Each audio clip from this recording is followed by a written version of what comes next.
Rice ಮಾಡುವುದು ಹೇಗೆ ಅಂತ. ಇದು ಬ್ರೌನ್ ರೈಸ್. ಈ ರೈಸನ್ನು ಮೊದಲೇ ನೆನೆ ಹಾಕಬೇಕು. ಒಂದು 6 hours ನೆನೆ ಹಾಕಬೇಕು.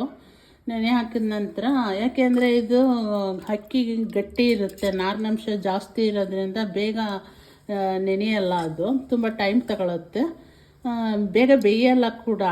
ಹಾಗಾಗಿ ನೆನೆ ಹಾಕಬೇಕು. ಈಗ ನಾನು ಬ್ರೌನ್ ರೈಸ್ ತೊಗೊಂಡಿದ್ದೀನಿ, ತೊಳ್ಕೊಂಡು ನೆನೆ ಹಾಕಿ 6 ಗಂಟೆ ಟೈಮ್ ಆದಮೇಲೆ ಈಗ ಈ ಪ್ರಮಾಣದಲ್ಲಿ ನಾನು ಅಕ್ಕಿ ಹಾಕ್ತಾ ಇದ್ದೀನಿ.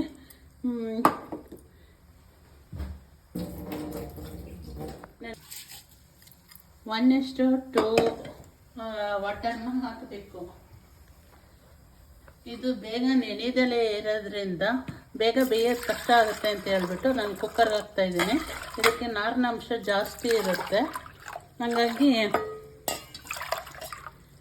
ಕುಕ್ಕರಲ್ಲೇ ಬೇಯಕ್ಕೆ ಹಾಕ್ತೀನಿ. ಇವಾಗ ಇದರಲ್ಲಿ ಹೆಚ್ಚು ಪ್ರೋಟೀನ್ಸ್ ಅಂಶ ಇರುತ್ತೆ. ಮೂಳೆ ಗಟ್ಟಿ ಆಗೋದಕ್ಕೆ, BP ಕಮ್ಮಿ ಮಾಡೋದಕ್ಕೆ ನಾರಿನಂಶ ಜಾಸ್ತಿ ಇರೋದ್ರಿಂದ ಈ ರೈಸನ್ನ ಊಟ ಮಾಡೋದು ಒಳ್ಳೆಯದಂತ ಹೇಳ್ತಾರೆ, ಆರೋಗ್ಯಕ್ಕೆ ಒಳ್ಳೆಯದು.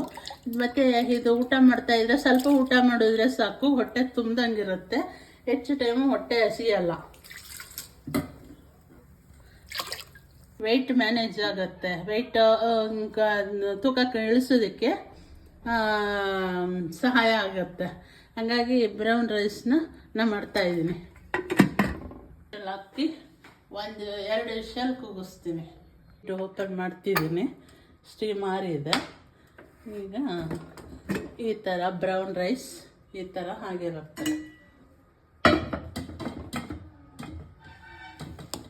ಹೂನಂಗೆ ಬಂದಿದೆ.